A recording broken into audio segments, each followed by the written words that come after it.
if I didn't experience that pain, I wouldn't be where I am today. Like I needed to feel that because I needed to know what not to go back to. While I didn't enjoy that time, I see how it was important to me getting to where I am today. And I wouldn't trade it for anything. But 2 deals a month is going to allow me to live the lifestyle that I want to live. And one of the coolest things that I found out is you do not need a lot of money to live a really awesome life as long as you're a good steward of your life. What's up, y'all? You're listening to the Carrot Cast podcast, the podcast with a funny name, but a big mission. We help thousands of real estate investors and agents grow rock solid mindsets, do better marketing so that you can build a business of freedom and impact. I'm your host, Trevor Mock. Let's dive into today's episode. What's up, y'all? This is Trevor coming at you with an episode of the Carrot Cast. And not too often do I don't get on Instagram a ton. If you guys that follow me, I do post on there, but it's kind of in spurts. And Brett, my guest today, and I were talking about that. But I've been following Brett on Instagram. And number one, he's really engaging on there. I like his content. He shows his deals. He talks about what he's doing. And I hit up Brady on my team. I'm like, dude, we got to get Brett on the podcast because I know he's had some wins with Carrot. He's having a lot of wins outside of Carrot as well. And he's got an interesting story. So this is one of the first, or very few anyway, episodes where I brought on someone that I follow on Instagram that puts out great content. You guys should follow him too. And Brett, hold on one second, man. I want to show you something. Oh, do you have a shirt for me? No, well, I'm going to get you a shirt, but we're going to be office wall twinsies here for a second, dude. Wow. I freaking love that. Look at this. Yes. Office wall twinsies.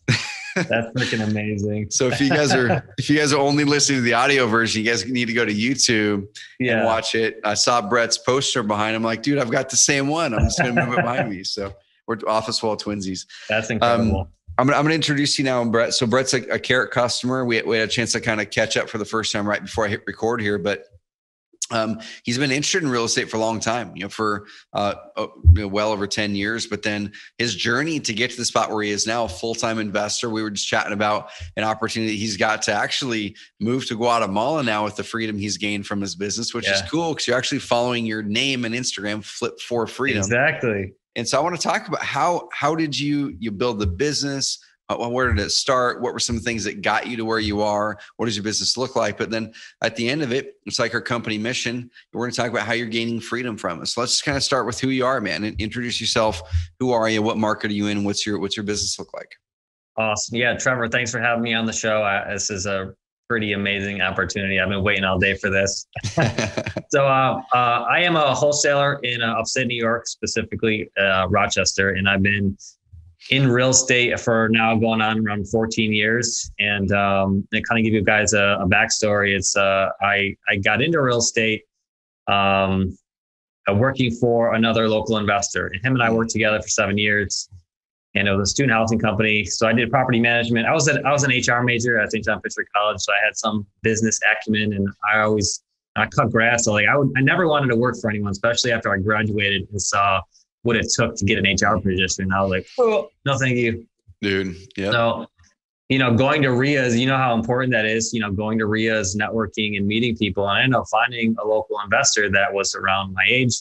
He needed help to scale a business, and I came on and basically became his boots on the ground. I did all the leasing, all the management, the construction, customer service. I wrote our employee handbook, did a lot of branding for the company. And I did that for about 7 years until that relationship didn't work anymore. And from there, then I started my own property management company. And like everyone else, we tend to get into this mindset sometime of like hustle, like, eventually I'll make money, or eventually something will work in my favor. And guys, life does not work like that. Yep. Specifically about making money. If you're not prepared to make money, you're never going to receive it. That's a whole nother topic. But I did property management. I was a general contractor. I had a full-time painting company with 1 employee. And after 4 years of doing that, I found myself in a place I hated myself because of the bitterness I held for other people being successful in real estate. Gotcha. Yeah. So I had to make a decision. What do I do? Do I keep going down this road, or do I actually come out of my comfort zone and take the big leap? Because where I struggle is I struggle with the numbers. I struggle with understanding the concept of financing and the acquisition process because I had never been taught that. I never went through that. The guy I worked for, he did all that stuff. So that's kind of one of the big things that held me back was, I was never great in math. I always needed a tutor and I really struggled in math. It was a C-. I guess it's better than failing, but that was a big, that's one of the things that prevented me from like going out and talking to people because I was afraid to talk about the numbers. Yeah. So, I decided to read one book called The One Thing. You guys all know that book by Gary Keller and Jay Papasan, right? You probably have it right behind you. I do somewhere. And we've had Jay on the podcast before. Awesome. Yep. That book changed my life. And the one thing that I got out of that book was just the importance of goal setting and coming up with some goals. And I set this crazy, stupid, it's now that I think about it, it wasn't stupid, but it was just so random. It was like, it was the safest, most random goal that I could come up with. I want to have $100,000 in my bank account in 5 years. Yep. And I started figuring out how do I do that. And then I went back, I had my first duplex that I bought. I'm like, okay, I'm into this home for this much. And I'm like, oh man, I can sell it for this. So I sold my first duplex and made $95,000. Really? And that book and the sale of that property and the funds from that sale allowed me to stop everything else that I was doing and focus on real estate. And I'm not, and from that point on, it was like still challenging. I wasted a lot of that money that I made trying things out with no plan. Like I tried marketing, I tried cold calling, I tried direct mail, you name it. I tried it. I tried Facebook. I probably blew 40 or 50 grand and didn't have anything to show for it. I'm like, why isn't this working? Yep. And that's when I decided to hire a coach. Dude, this is so good, man. I want to dig into the coach part for sure. Yep. I know Steve is an amazing dude. And then also you're in a mastermind now, which we're going to talk about a little bit too. But let's kind of reverse back. One thing you had mentioned was you kind of held some bitterness for people who are successful, at least from the outside in, right? They're successful in the things you want it to be. I think that's more common than people probably realize that happens. So I want to dig into that a little bit more if you're cool with it. Let's do it, man. How did that manifest? Was that, I guess, let me ask you that. How did that manifest in your daily life or when you were looking at other people, and how was it impacting you then too? Gosh, I was miserable and I hated myself. It was like I took a crap in my back with a whip like every day. Like you don't deserve it. You've been trying for so long. And then it's like, you want to do these things, but you're so afraid to take that next step. And then you never do. And then you keep having that conversation, Brett, when are you going to do this? And then you don't. And then all of a sudden you feel hopeless. Yep. And if you keep going down that road, like you're just going to remain hopeless. Like I'm thankful and what got me out of that was pain, the sheer incredible pain of bitterness and me hating where I was in life. I mean, I didn't have a lot of money in my bank account. I'm living paycheck to paycheck. I was doing that for 4 years. I would never take a job working for anyone because I said, I'm going to do this until I figure it out. That was always my motto. And it always has been like, I'm never going to give up. But I'm like but I'm just couldn't find a road where I needed to go. Dude, so this, I can relate to that as well. When I was starting out as an entrepreneur, and this is one thing with a lot of people who are listening to the CareCast, like you might listen to me now and go, well, Trevor probably didn't have those issues. I did. It took me a solid several years to really figure out how to make some money in any business. And I would see people around me and go like, that person, there's no way they're smarter than I am. Not that I'm the smartest in the world, but they don't have anything that I don't have. It doesn't seem like. And it seems like after a while, you're trying all these things that seem like the right things and it's just not clicking. And I remember vividly This would have been 2007. I wrote down my kind of first goals, and I made this little sheet on it. I called it my goals now worksheet. And like, here's my top 5 for life and business, and worked them out. And like, it was all very specific. Right. And I put it on my living room wall in the apartment that we lived in up in Portland. My wife was going to college at that time, getting her master's. And I was just not getting a job, but I was just trying to figure out entrepreneurship. And I'm like, I'm going to put it right there. So I've got to walk by every time I go back down that hallway to my bedroom. And people would walk in and they would see it and they'd ask questions. You kind of get some razzing every now and then, because like there were some goals that for other people would feel like they're unachievable, but they weren't crazy. Like at that time, it's make $4,000 a month from my own business, you know, like that was the goal. And there was some other stuff. And then I remember one day, and I don't remember how long after I put that up on the wall, but one day I took it down because I was tired of walking by it every day. I'm like, I'm not anywhere near those goals. I feel like I'm getting farther away from them. It feels like it's so easy for those other people. Why is it so hard for me? And every time I looked at them, it was actually defeating. It was actually like reminding me of my inadequacy, that I couldn't hit any of those goals or get close to them. I crumpled up the paper, put it in this drawer. 2 years later, when we moved, I remember pulling that out of the drawer and reading it again. I'm like, what the heck is this? It's so crazy. I still have it today. It's in my house.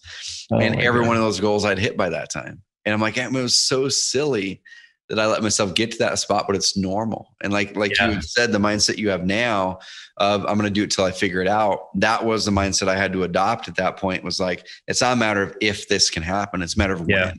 And maybe it's not on my timeline. It's on God's timeline, but maybe it's not on mine, but it's a matter of when. So that's really important. You brought that up. I love it. And I like this. I'd love to share one more thing too, because there was one thing, because at that point I started reading that book, I started listening to podcasts. And I can't remember if it was like a Lewis Howes podcast, but it just talked about mindset, and it went through, I can't remember the specific studies, but it talked about the statistics of people in high school and college and the grades that they achieved. So like the higher achievers weren't the people most successful. It was actually the friendliest people who were most successful. And that blew me away. And I'm like, oh my gosh, I don't even need to be smart to be successful. And I'm like, that was a game changer for me, because you and I both know that this business rests on communicating effectively with people and relationships. And if you can master communication and networking, you will master anything you put your mind to. Dude, that's good. That's all you need to know. I love it, man. That's good. So you had that period of time. How long was that period of time where you were working in other businesses that were you're working in? You were being defeated. How long was that? That was about 4 or 5 years. Okay. Just grinding. I'd do anything to make money. I'd be like, hey, mulch my lawn. I'm like, all right, cool, I'll do it. You're always chasing the quick dollar, the easy dollar. And that's that rat race of chasing the easy money. Dude, I've got a question for you, and it's not a loaded question. Like, you can answer any way that you want to. Do you ever look back to those days that were like, in hindsight now, 2020, right? That you look back to those days going, damn, those are like some amazing times. Do you ever look back at that? Or you're like, I don't ever want to revisit those times mentally, physically ever again? They were, this is a more of a spiritual response. I don't know that I didn't have much joy in my life at that time, but if I if I didn't experience that pain, I wouldn't be where I am today. Like I needed to feel that, because I needed to know what not to go back to. So while I didn't enjoy that time, I see how it was important to me getting to where I am today. And I wouldn't trade it for anything. Dude, one thing that pops up for me, I heard this quote from a guy named Sean Stevenson years ago, but and he recently passed away a couple of years ago. But his quote was, "This happened for me, not to me." And that's something that pops up to me. I know there's scripture in that as well, but it's like count all that as joy. Count the trials as joy, and it's hard when you're in the moment to do that. It's way hard, but in hindsight, you start to connect the dots and go, okay. It's really hard. I don't want to do this. I'm not choosing this current life I've got right now, at least the circumstances, right? But how do I look for the joy in that moment? Because I know it's going to connect to something greater. So that's awesome.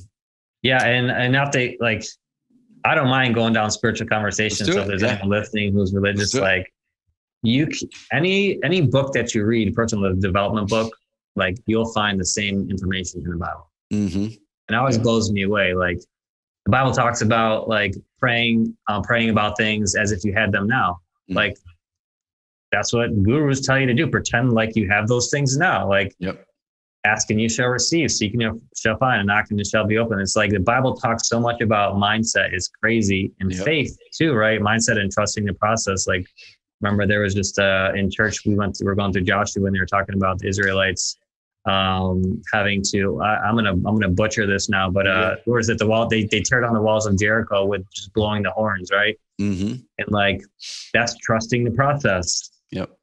Yep. And how crazy is it? Like that's a crazy story. Like God, you want us to blow horns and you're gonna tear down these walls?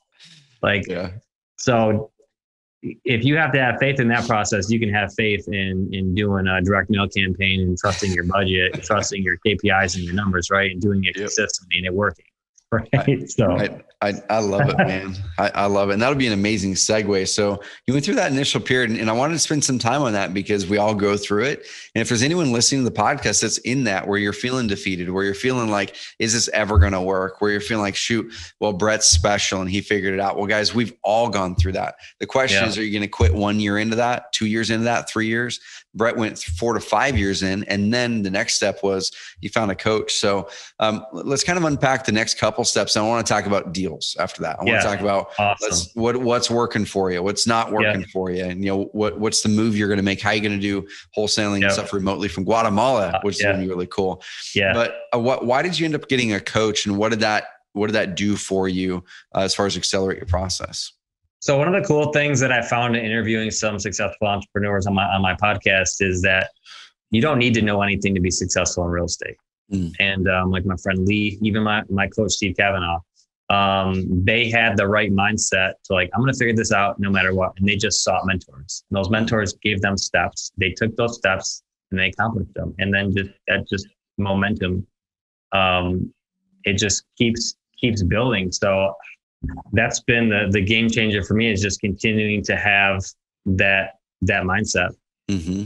And you were mentioning right before we hit record that Steve, your coach from a number of years back, he kind of went down to the foundation. It sounds like he wasn't going right in and saying, "Hey, take this direct mail campaign and do this." What was some of the things that he did with you originally to help kind of get that momentum going that led into the results you're seeing now in real estate?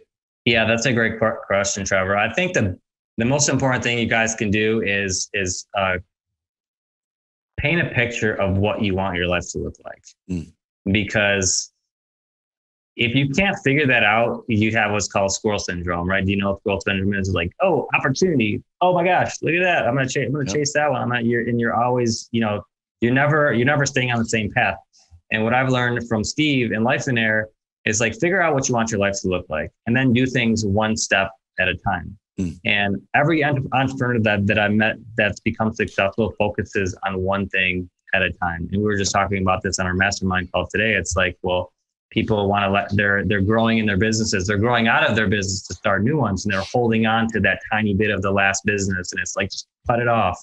So that's what Steve helped me do, is to really find what I want my life to look like. And it took 2 years of like chipping away at debt, removing poor mindsets, working through, I had to build my confidence back up after, hating myself for so many years, right? So it's like working through those issues, doubts, fears, anxieties. So the first 2 years after hiring a coach were really just more so working on my mental headspace than actually diving into the business. And then once I was able to really figure out what I want my life to look like, I did move over to a different mastermind, but then I chose the business of wholesaling because speed to deal, right? You can flip these contracts pretty quickly. Not in New York, but New York is a little bit slow on flipping contracts. But that was the business that I could see could give me the financial freedom, but also give financial freedom, time freedom, and the flexibility to travel. And then it took me about 2 years after deciding to go down the road of wholesaling to really kind of find my groove. But it wasn't it required a lot of help still. And I'm super grateful for the people who helped me get here today. Dude, what the first deal look like? Let's kind of break down the first deal, and then we'll kind of talk about where you are now and what's working for you, all the way down to, you mentioned KPIs, budgeting, things like that. It'd be kind of cool to touch on some of that. But what did the first deal look like? I mean, I've had a few first deals. So the first deal's when my first year of like starting a wholesaling business. Yeah, let's go with that. Yeah.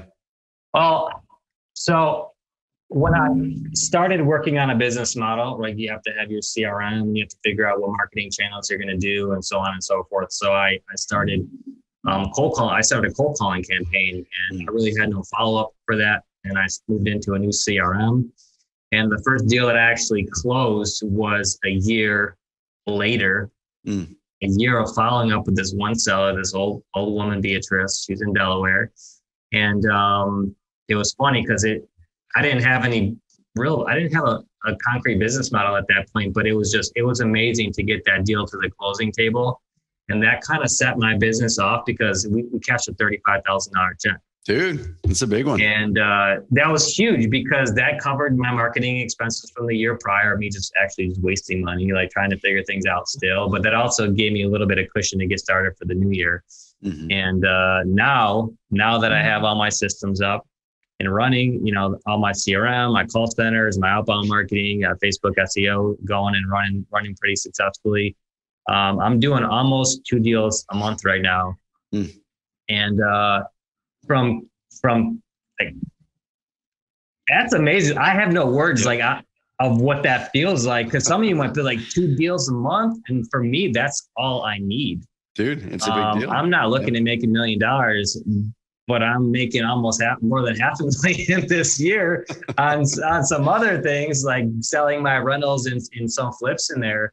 Yep. But 2 deals a month is going to allow me to live the lifestyle that I want to live. And one of the coolest things that I found out is you do not need a lot of money to live a really awesome life as long as you're a good steward of your money. Dude, I've got a question for you, and I 100% agree with you there. And this is one struggle I've had over the years, and especially as you build a team and a bigger team, you get ambitious people with you. There's always like the next thing, the growth. What's been that anchoring resource for you, in a good way, anchoring resource for you that's helped you to key in on, hey, here's the goal, here's the number of deals I need, and I don't need to go beyond that because my freedom goes away if I do. Like, do you have a written number? Does it go back to that time with Steve, your original coach, Steve Cook, with Life and Air, where do you have like a plan that you're executing? So kind of what anchors you so you're not working more and more just to chase more deals? It's really the value of my time and how much I've wasted it over the course of those 10 years. Like, I've wasted a lot of time. So today, just really value my time. And I wouldn't say that I'm not a lazy person, but I've worked so hard for so long. Like, now's the time where I want to enjoy life more. I want to spend the money that I've worked so hard for so long. And 2 deals a month is all I need. And the truth is, and this is really crazy, Trevor. So I called one of my friends, Josh Bacon. If you're listening to this, freaking love you, man. So Josh Bacon is a wholesaler out in Philly. And he's in my mastermind. This guy is just on point with everything. And as a new business owner, you don't know what the metrics are for a healthy business. Like, I have no idea what a healthy wholesale business looks like because I've never ran one. So like, I need to find someone who does. So I called him and say, Josh, like, I'm going to move to Guatemala, man. Can you come into my business and take a look at it? And he did. And my numbers are really good. Like, I'm closing at 38%, which is like the average is like 20, closing 38% of my deals. But he's helping me dive into my KPIs and get confident to know where I need to be, to where I need to work on in my business so I can properly train and hire an acquisition manager. And we dove into there. And I have a lot of active leads in my CRM. He's like, Brett, what are you doing with those leads? And I'm like, well, they're on drip campaigns. They get followed up with. And he's like, dude, you need to be calling those people. And I'm like, yeah, for real? And he's like, yeah. He's like, you could be doubling your business by just calling these people in your CRM. So like, I'm here doing 2 deals happy when in fact, all I need to be doing is pick up the phone and calling these people, and I could be doubling my gross income by then. But like, if you don't have those people in your network, like, most people are going to go out and try to spend more money in marketing because they're not doing deals when typically you have deals in your pipeline that you're just not working like you should. Yep. So that's been freaking awesome. Dude, those little things, I call them phantom expenses, right? Where it's these little things in your business that are under optimized. We all have them, like no matter what business, we all have them. And it's money that should be in our pocket that's not, because it's a leaky bucket. And that one's a really good example of it. So let's kind of break down, if you're cool with it. You mentioned KPIs and you had your friend kind of look at that. What are some of the other things that in your business right now, you're doing a couple deals a month? We're going to talk about how you're parlaying that into leveraging the freedom, moving to Guatemala here in a second. So planting a little cliffhanger for people. But what are some of the other key metrics that you're looking at right now in your business at the scale that you guys are? Yeah. So guys, I'll be honest with you. I'm not going to BS you. Like, this is where I really struggle. I'm going back to the conversation about numbers. So like Josh gave me homework with a spreadsheet of numbers that I need to get familiar with. So I can't sit here and share with you my KPI numbers. I could open up my CRM and show you what my cost per deals are and things like that. But that'd be kind of boring. But the truth is, like, I know for me to be successful, like, you know, the things that we're not confident in, we procrastinate on doing, right? Yeah. So this is something I procrastinated again, but like the goal of getting my time, I'm like, hey, dude, I'll pay you. I ain't like whatever he tells me to pay him, I'm going to pay him. Like, I don't even care. But like, come into my business and help me. So I'll know what they'll be in like a couple of weeks, because I have to go back. He wants me to go back through for the start of the year. And then as soon as I plug all this stuff in, then I'll know my numbers. I know my business is operating successful. I can't put that in terms of what those numbers look like, but I think I could pop open RE Simply, but I think my cost per lead is like a couple $1,000s. Cool. My goal is 12 appointments a month. Out of those 12 appointments, I should be locking up 2 deals a month. Dude. Like my texting, we're talking about this today. Like, I need to reach out to about 4,000 to 5,000 people to get a deal on texting. So I'm reaching 8,000 people a month. So in combination with SEO and Facebook, I'm averaging 1.67 deals a month right now. So not quite close to being 2, but we're already at $90,000 this year. And I've got 6 properties under contract in my queue, and we still have 2 closings to do. We haven't closed on yet. So we're pushing 100,000 this year. And like, we're only 7 months into we'll call it my first year wholesaling. And it's only going up from here. So that's the exciting part. Dude. And the thing is, I'm glad you said that on the metrics side of it, because I think all too often, especially newer investors and agents, to get way too overcomplicated with trying to think that they have to know everything. I've got to have every system built out. I've got to know everything. I've got to know every metric and like on down. But oftentimes you don't really even need to know the majority of the metrics other than what you mentioned, right? Yep. The basic things. How many deals do I want to do? Or what's the income I want to bring in? How many deals is that going to take? How many leads do I need to get a deal? What marketing methods can I do to get me those leads? And then those are like the 4 things you pretty much need to look at. And that's it. How much money am I making? How many leads is it taking me to get those deals? What marketing methods are going to do that? And then track those marketing methods. Everything else comes as you're wanting to scale and optimize further. And you're at this perfect spot for it. Exactly. I'll add one thing to that too. I think the biggest mistake that I made trying to start a business is running it like a charity. I actually started holding a meetup with a father and a son, and I'm going through their marketing budget.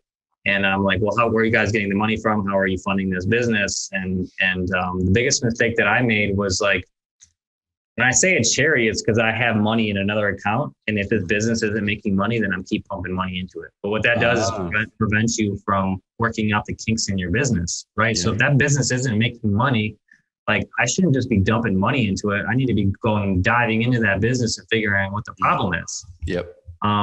But with real estate, like, I remember a podcast from Brent Daniels. He's like, if you're going to get started, like, you need to give yourself 12 months to pick up momentum. So most people don't budget one marketing method for 12 months.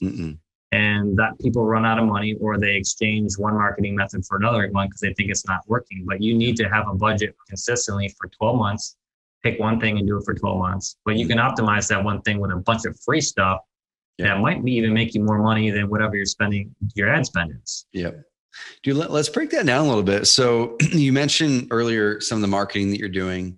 and you're bringing in good, consistent flow deals. I know you're doing some cool stuff with the online. That's going to continue to ramp up.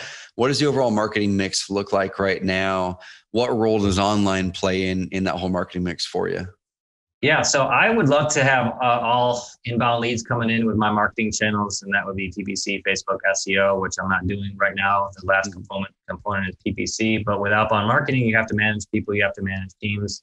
That's something I'm considering in the future. But right now, I'm just doing outbound texting with launch control. We're texting about 8,000 people a month.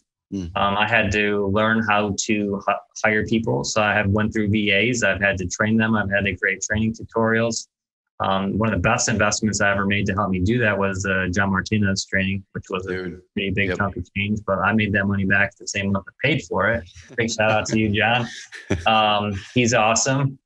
So Facebook, SEO, those two in combination, my clicks on my website have more than quadruple. I have a butt ton of traffic.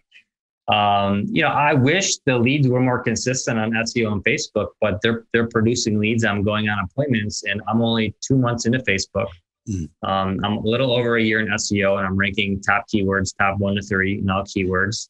I'll tell you what, my first SEO lead I don't think it was my first one. It was one of the first top 3 SEO leads. I flipped that house. I just made $116,000. What? Dude, that's crazy, man. That's cool, dude. Bought it for 20. It was a fire rehab. Never done one before. Put about 75, I'm thinking about 83 into it with my holding costs. And we just went under contract for $236,000. Dude, that's digital high five on that one, man. So those right there, right? Like you're talking, it takes time to get momentum with SEO. And you've got to invest in it. You got to have either do the work yourself to build backlinks and build the content and pages, or have someone do it for you.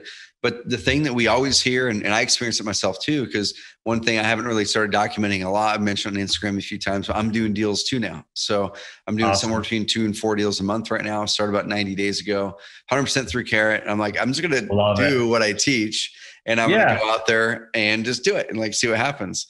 And the SEO deals tend to be among the highest margin deals. Yeah. Because the motivation, right? And so as we're going to kind of break down for a little bit further Brett's marketing mix, SEO isn't a significant part of it by volume right now as far as leads.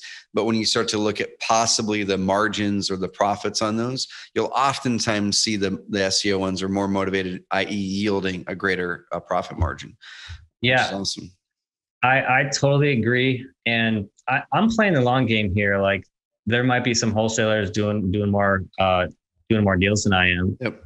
But my goal is to build credibility through content creation too. So that's one thing. If you guys are listening, like you might be like, I hate being in front of the camera. Well, so did I. I hated it. Like I wouldn't even let people take photos of me. Yeah. So getting in front of the camera, I'm like, I knew how important video was when I started doing this. So I just started making videos. I go back and look at them now. I'm like, oh my God, I'm deleting that one off my YouTube page. Yep. But if you can build credibility with video content, like right now we're running Facebook ads with multiple customer testimonials, and they're fun. We're having fun. They're smiling. And that's been a game changer for me, just seeing these smiles and my customers being happy. I'm educating them. So our Facebook ads, some of them are educational, and then others are like, hey, sell your house for cash today. So I'm taking a different, I'm building the credibility to be the guy in Rochester. Like when people think of selling their home, they're going to think of me because they're being retargeted with my videos on Facebook, and eventually with PPC, I can be at the top with my ads. But when they click the keywords, they go on my website and they see people smiling. They see all my written testimonials. Yep. They can go educate themselves on foreclosure and see my face. I actually have a video where I completely walk a seller through the process of what it's like for me to buy their home. So when sellers go on my site, like they've already decided to sell me their home because they like me. And that's been a huge game changer for me with Carrot and SEO in combination. Dude, I'm going to share my screen a little bit. So those of you, the guys and gals that are watching the YouTube version of this, you're going to get a little special treat. I pulled up one of Brett's sites. He's got a buyer site and seller site with us. And he was mentioning some of that stuff on building credibility and getting smiling pictures of faces of clients. So what I'm showing you guys is he's using our model, right? Like it's not a complete, redo of our design or anything. Yep. Using the design, adding his own pictures, adding his own credibility and testimonials. And then he's got some really good videos in here. And, can I believe it? The seller thought all hope was lost. We helped stop the foreclosure with Brett. And then it's a really good video I was watching earlier, nice and short, 1.5 minutes, but it's you talking about it. And I really like this, Brett, because it looks like it's probably taken on your cell phone in your car, and it's really personal. It's not this fancy edited thing. People can connect with that. And then when you go to the How It Works page, and this is what we tell people to do, it's like, guys, take our content on these sites and take that as like the base, right? And go, how do you add more of your personality? How do you add more of that trust and credibility?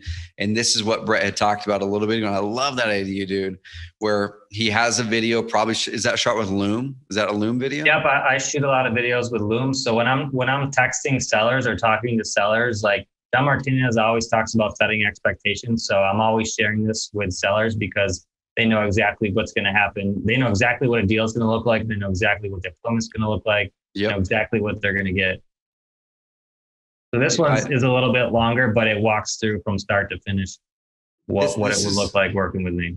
This is perfect though, man, because it's 3.5 minutes. And the thing with that is when someone's making a big financial decision, like selling a home, they want to go out there and look and be educated. So a 10-second, 30-second, 45-second video probably isn't going to give them what they need. And this is perfect. So people should kind of take cues there. Use Loom, LOOM.com. Yep. I use it every day as well. And that's all Brett did is he literally recorded a video of him on his website, just talking through the process. And that's perfect. So dude, that kind of stuff is awesome. I like it. One thing you had mentioned is you're running Facebook ads. Are you doing that yourself? You hire someone to do that? What'd you do there? Yeah. So I brought on Silver Street Marketing, Adrian Nez, referred them to me. And they shared the vision that I had for Facebook. It's like, I don't want to hit people with, everyone runs the same boring lame ads with the cash for your home. I want them to be very personalized and educational.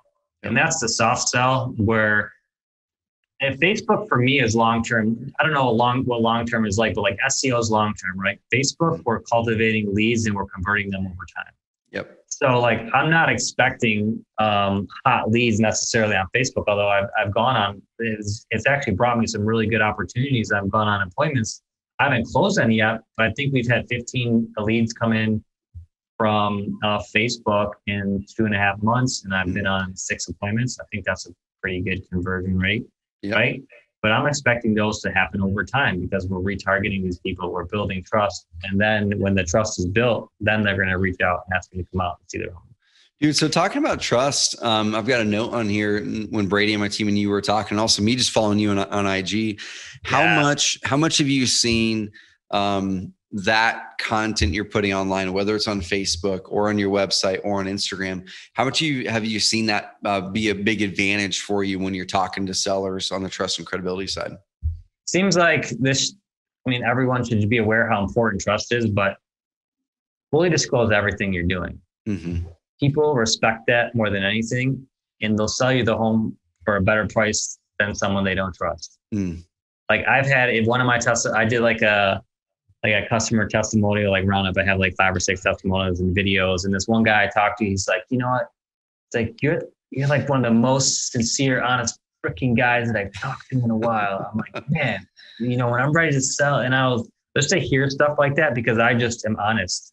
Like, look, I'm not going to give you top dollar, but this is what I can do. What do you want? What would you like to do? It's just like always putting the ball back in the seller's court, even in my contracts. I'm like, hey, I can buy this, I can run it, I can flip it, I can assign it, I can get a partner. Are you okay with that? And I talk to them on the phone. Hey, my bread and butter is fix and flips, or we'll wholesale these deals. We'll bring on partners. We'll assign them. Are you okay with that? So we're fully disclosing everything we're doing. And to me, that holds a competitive edge. Like people might think that not, disclosing those things are going to prevent them from doing deals, but I do more deals. And the more FaceTime I get in front of people over time, like I know without a doubt that I'm going to start taking over more of my market, and I'm going to have to spend less because the leads are going to become trickling in more to me than anyone else. Yep. Dude, I love it. And that's so important because that builds momentum too. So we talked about momentum with SEO, momentum with other things. That stuff right there builds momentum. We're starting to build a reputation. The flywheel starts cranking, which is hugely, hugely important. A couple more questions I've got for you, man. And if you have any questions for me while we're here, you can fire any questions at me too. Right. So one thing you'd mentioned earlier in the podcast was you are not a big numbers guy. And that was one of your big fears, that you're like, shoot, before you were really diving in, that was a stopping point. How did you get over that? And that part of it, analyzing the deal, making the offer, running the numbers. How did you go over that? And what do you kind of do now? My peers. Yep. Okay. My peers will force you out of your comfort zone. And look at guys, if you're out there saying, hey, I would never hire a coach, you guys are weak, you need to hire people to help you, like, you're the weak person, because true vulnerability is what strength really looks like. Yep. Because if you can't tell people how you think and feel and what you need help with, like, that's the weak mindset. So it's just my peers. Like, I had a call with my friend Josh. This was like almost a year ago, I think. And he's like, you're not making, you're not writing offers at the table. And I'm like, no. And he's like, what? He's like, dude, next week you better be writing offers at the table. Really? And I was. I didn't know what the heck I was doing. Like, I wasn't confident with that process yet. But I started doing it. So just getting the right people in my corner to support me. Like my masterminds have been huge for my personal development and growth, like helping me build my confidence. Because like I said, for a lot of years in those masterminds, I was really working up the confidence because they saw the person I was. Yeah. They saw this awesome guy who's going to be successful. I didn't. And it took quite a lot of time for me to finally start seeing it. And when I did, it was like the light switch just went off, and then just everything just changed. Dude, masterminds are such a big deal. It's funny. I probably went my first, it was, I know for sure it was 5 years before I joined a mastermind, thinking the same. I'm just going to get as much information as I can for free out of forums, out of videos. Is before YouTube was like really cranking with all that stuff. I mean, YouTube was there. I'm not that old, but it was before it was like really cranking with stuff. And in 2012, I joined my first mastermind, and it changed the game for me. And so ever since then, I've always been in at least one, maybe two masterminds. I run my own now, but then with guys I've been in it for, like, we've all been doing this together for 10 years. And it's just so cool seeing us grow. But today I've got, so people know, I'm in two masterminds, one for the software business side of things and one in the real estate side of things. I run my own mastermind, which we just get together once a year, and it's really lightweight. So it's not like the big meet quarterly thing. I have a coach personally, and I've had that coach for 4 years now. And I hired a leadership coach before that was with me for a year and a half.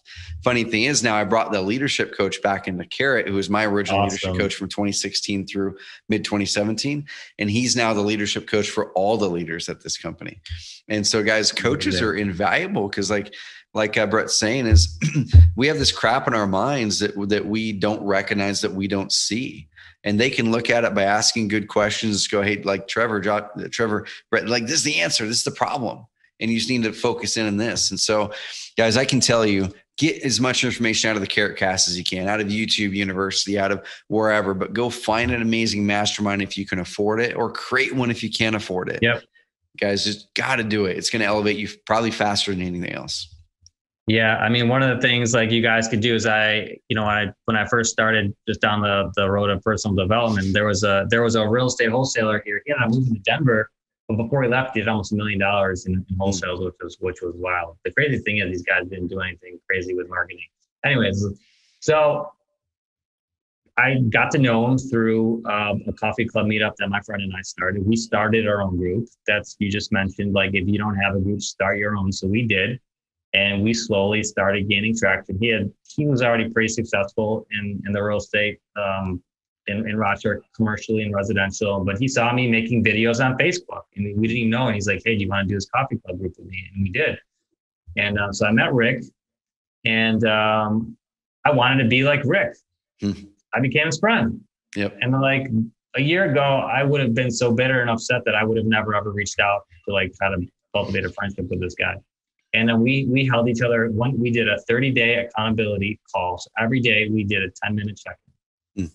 And if that's all you guys do is a 10-minute check-in every day for 30 days, you set some goals, like that can change your life. So if you can't afford it, do something like that. Find some friends who have similar goals. It doesn't even have to be in the same business, but they just have some goals and they're working towards them, and hold each other accountable to what you say you're going to do. And things will change for you. Dude, I love it. I love it. So one last topic, and we're going to bring this puppy to an end. So before we hopped on, you said, you're going to be moving to Guatemala. And I guess what we didn't dive into, is this like a long-term thing? Is it a several year kind of thing? So explain to people the move you're making, and what are you doing in your business right now to kind of prepare for that? So I've always had this vision to travel. So I'm 38. I don't have any kids yet. And just to give you guys some context, and I'm not saying this to brag, but I'll probably be making somewhere around $600,000 this year. That's crazy. And it blows my mind away just saying that. But some of that is along the course of my speed bumps and roadblocks and Mount Everest, like I was buying rentals. The one thing that I did, always really conservative with my rentals, like my buy price. Like I knew I needed to buy right. I knew that.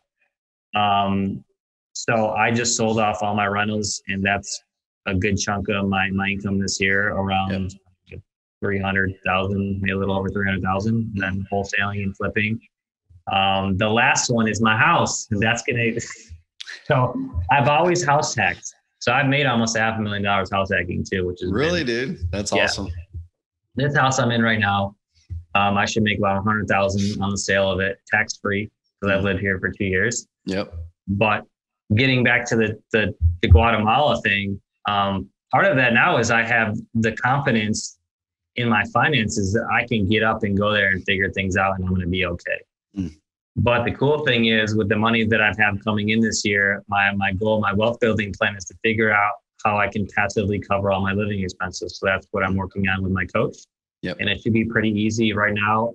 I'm going to stay in my lane. I'm not going to look towards rentals again, but it's going to be lending. So I'm going to lend that money out, and then I'll cover all my living expenses.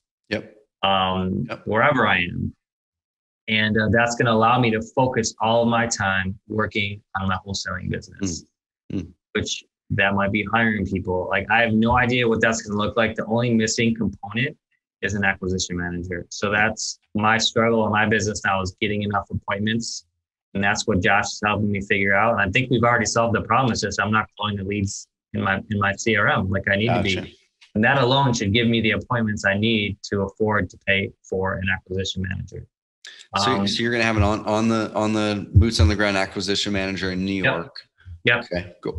Cool. Yeah. So is that person going to be an employee or a contractor? I haven't gotten that far yet. Yeah. I'm not really sure. So yeah, maybe that's a conversation we can have at a later date of what that would look like.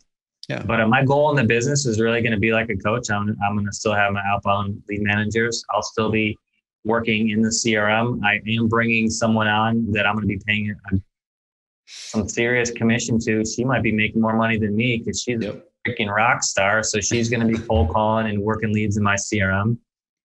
So based on our deal flow, she can make anywhere from $2,000 to $6,000 a month.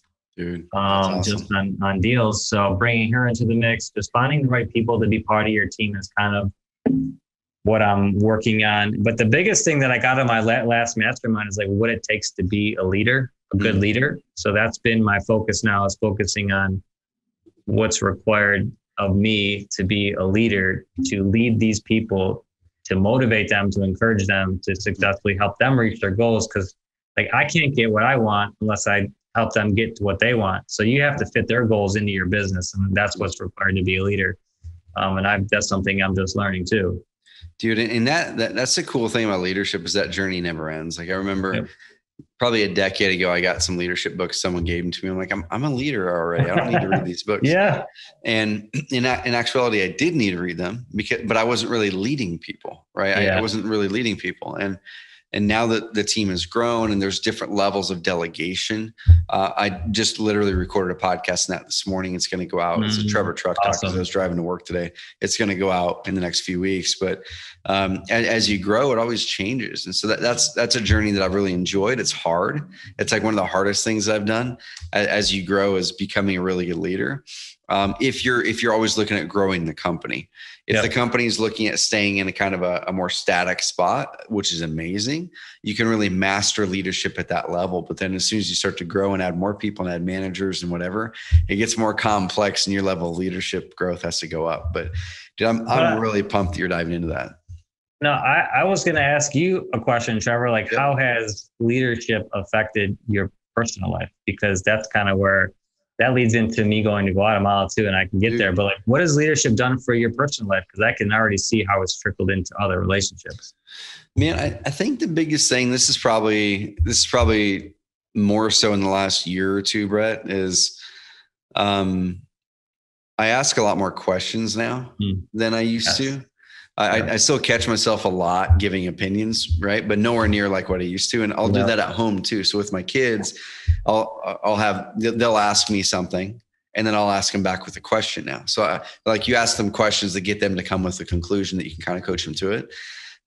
But for years, especially in that starter phase, the first 3 years of the business, dude, it's like, it's okay if the founder has 90% of the answers because the founder probably is the idea person driving it. And it's like, bam, bam, you just need people to delegate to do things that the founder knows are the right steps moving forward. But after, a few years in the business or after you get to a certain level, no longer can the founder have all the answers because the founder is the bottleneck then. And so I find the same thing at home. I find the same thing with my kids, with my wife. A good example, literally while we were on this call, one of our tenants at one of our commercial buildings texted my wife and I, because I'm in the process right now of handing ownership of that off to her. And so that's part of that leadership thing is how do you even delegate in your house, right? Whether it's chores or things like that. Well, you got to get alignment on the outcome. And are we aligned? Well, shoot, if we're not aligned on the outcome, then the steps aren't going to be the right steps that the other person executes. Well, let's get it aligned. Where do we write it so we're aligned on the right outcome? Okay. Well, we have a playbook for our house. Like literally, Brett, we have a playbook for our house where you can open up the mock family home playbook. Oh my gosh. And it's not like home stuff like, hey, Johnny goes to bed at this time. It's like, here's all the things that operate our home. Yeah. Here's all our water. This is going to sound silly, but our water filter, like in our refrigerator, I was getting tired of seeing that thing red and I'd have to go find the darn link again and go to Amazon, like which filter was it? And say this model number, I'd go order it. And then I'm like, babe, let's just document it. And so now literally it's all on auto ship and it's all in the playbook. It's a link to the Amazon thing with the right thing. Like our air filters show up on time. Our water filters show up on time.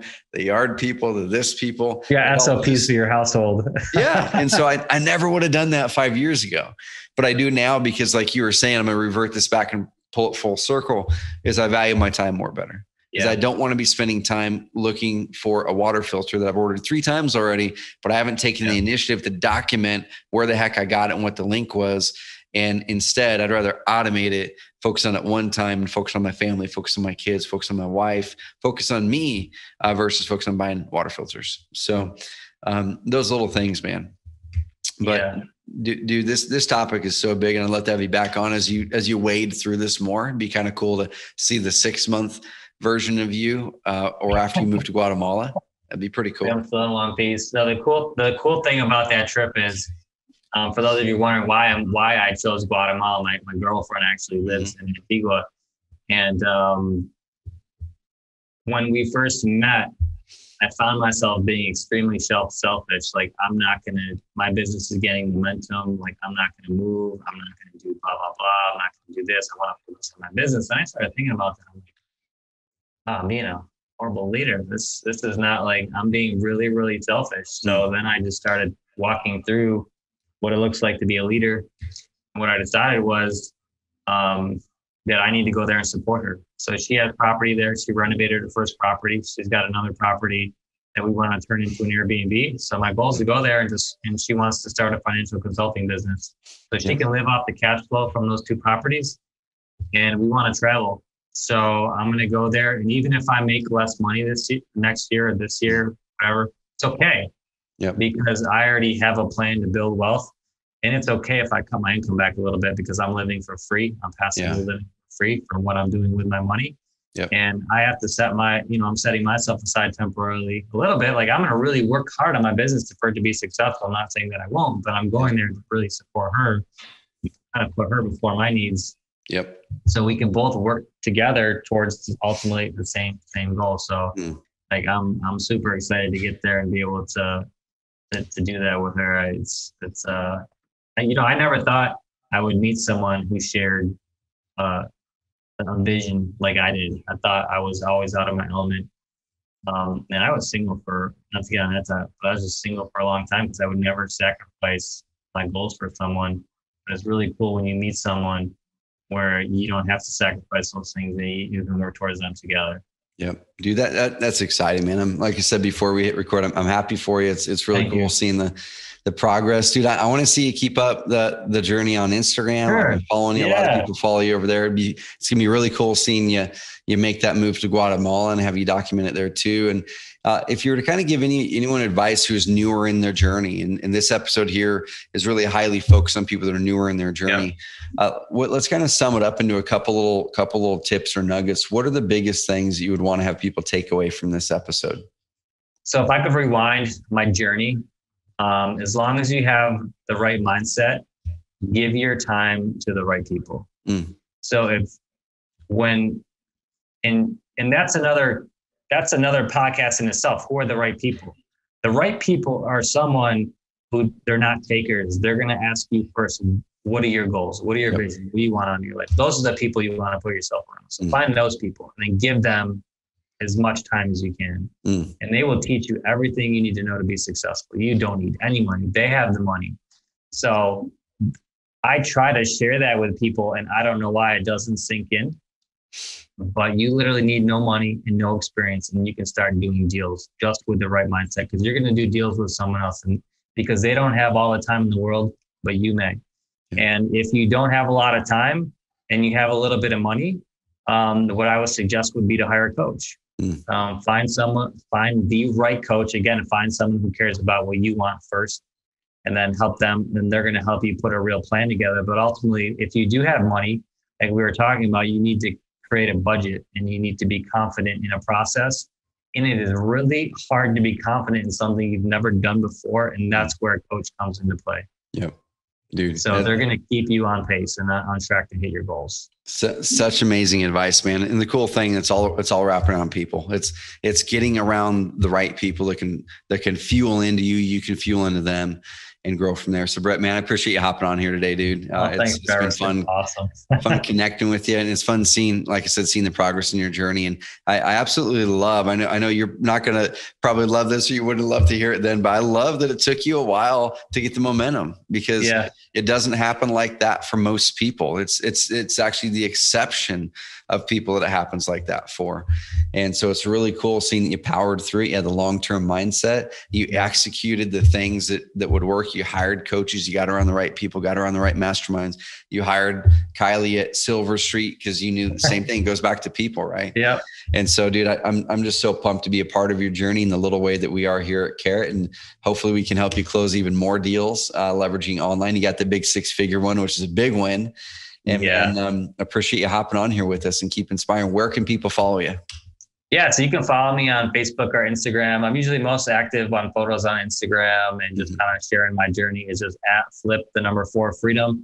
I do have a podcast where I kind of dive into more like the mindset things, and like we dive into the reality of real estate. If that's the phrase you want to use, it's like how hard it is to be successful and what's required, what type of mindset, type of people you have in your life. That's called the Flip for Freedom Show. That's on all major podcasts. Venues. So check that out, like and subscribe, and reach out to me. I think one of the coolest things, like Trevor, I didn't know you were following me. And then you messaged me one day and I'm like, oh, this is Trevor from Carrot. I'm like, this is the coolest thing ever. I'm like,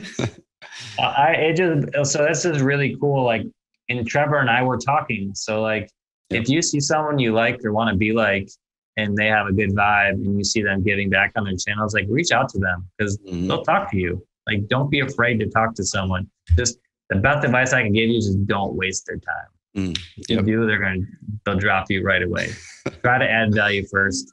So yeah, reach out to me, guys. I'd love to help. Follow along. If you want to try to build a business that's remote, follow my journey, because we can do it together. So that'd be pretty cool. I love it. Awesome. Well, Brett, appreciate your time, man. Everybody, go and follow Brett, Flip for Freedom on Instagram. Like I said, IG for me is DM is like the best spot to get a hold of me directly. Email goes to my assistant. I won't see most of it. But guys and gals, follow Brett. And also, if you loved this episode, go over to Apple Podcasts, hit us with a subscribe pound, and then also give us a rating and review on the podcast. What kind of value are you getting out of the Carrot Cast? What else would you love to hear from us? Let us know. You guys have an amazing, amazing rest of the week, and go out there and create more freedom in your business, just like Brett is doing right now. And guys, I want to see you guys succeed and make a greater impact. Thanks, and we'll talk soon. Bye.